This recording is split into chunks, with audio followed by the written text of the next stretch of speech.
This is the Social Ledger Report, and welcome to another episode. So we've talked about this a little bit before. Uh, Crypto ATMs probably not the best thing to be using, not just for the fact that their exchange rates and the cost is often really high when you're trying to buy it. There's a lot of pressure just from legislation and federal law enforcement to essentially ban these ATMs or make them less anonymous. The big issue around them is fraud. I didn't realize how much problems these are actually causing until I read this. Like people are laundering money.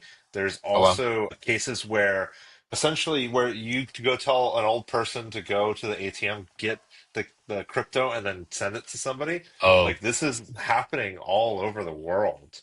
It's just why did you redeem crazy. it? Yeah. Why did you redeem it? Just on crypto. Exactly.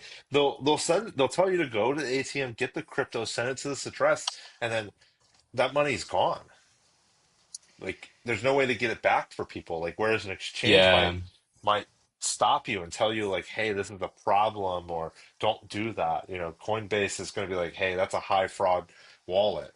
Like these are doing that. Not only that, you can go steal cash and go put it in there and feed it. Like I just think, hey, maybe if you're buying crypto, you have to, like your photo's going to be taken or your yeah. something, your ID scan. Like it makes sense Oh, like to, KYC, know your yeah, customer. just like you do it everywhere else. I don't see why you wouldn't do it with one of these ATMs. The opportunity now is to go put like an ATM with Coinbase. Like, hey, Coinbase, like you can buy crypto anywhere. Like we have crypto ATMs now. You can access your Coinbase account. I think that there's a lot of opportunities for this, but I didn't realize how problematic these could be out there in the market. Apps and mobile phones just make life far more convenient. And the key demographic users of crypto are always going to be on their phones or computers over ATMs. But I actually think the best use case for crypto ATMs is if, I don't know, you go to the casino, you go somewhere where it requires cash. You have cash in winnings or cash in holdings, and you kind of just want to deposit it somewhere. You want to get access to that money real quick. You go to a crypto ATM.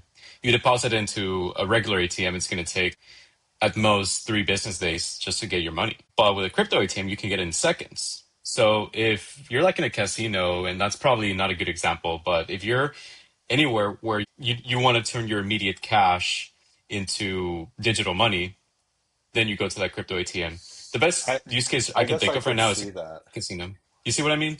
Yeah, Because, like I think I'm gonna go slightly different. I think if you're unbanked, like in oh yeah, cases where you just don't have a bank account, you could true. go deposit your cash. You could go to that ATM, have crypto on a USB stick or wherever your wallet is, and then send that to go pay for something online.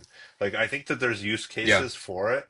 I think it's fringe at the moment, but I could see it more and more in the future of like apartment complexes, hey, send your crypto here, and people go and use those sorts of ATMs. But big opportunity for like a Coinbase or a Kraken to come in and say, hey, we now Yeah. have crypto ATMs. You can buy crypto anywhere, but also you can send it for your wallets, bring your cash, load your account with, USDC immediately. You know what'd be cool?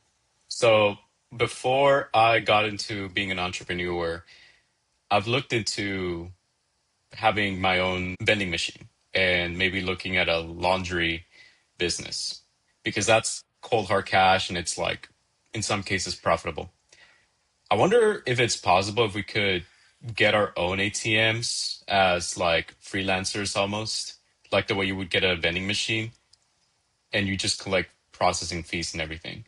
That in my opinion could cause some it wouldn't make the situation any safer, I feel, unless there's like an enforced KYC or even some Yeah. kind of message that says, hey, just be careful you're not being scammed. If someone is on the phone with you telling you to do this, you're probably getting scammed. Yeah. If it were, in the very least, some sort of UI UX development on these ATMs that kind of put that message out there, I don't see this improving. But ATMs are good in general, I would say. Like they do more good than bad. Assuming the transaction fees aren't high, like very high. I'm sure they're very high. That's part of the problem. Yeah, because I was thinking, like, I was on Facebook Marketplace the other day and we sold like some furniture because I'm moving. And I have like cold hard cash. And I don't use cash anymore. Like I'd rather just have it on crypto or even just on my bank. And I want this money now. If I want it right now, I can go to a crypto ATM. That's probably the best use case I can think of.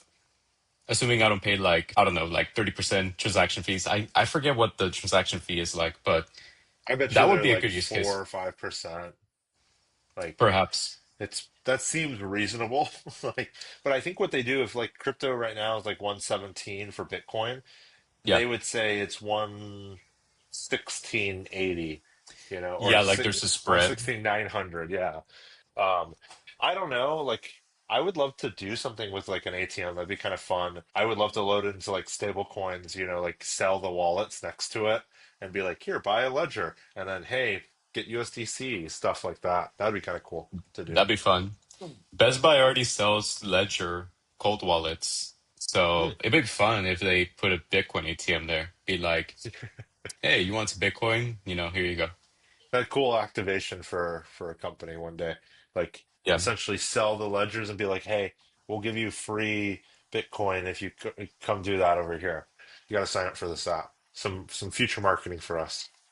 I agree. Like normally, real quick on the transaction fees though, I think for every exchange, like central exchange, you're looking at around 3% for a transaction fee. So anything that's around there is fine, I guess. But if it's like 10, you're getting ripped off. That's what I would say. So Yeah, just everyone be careful out there. 100%. Great.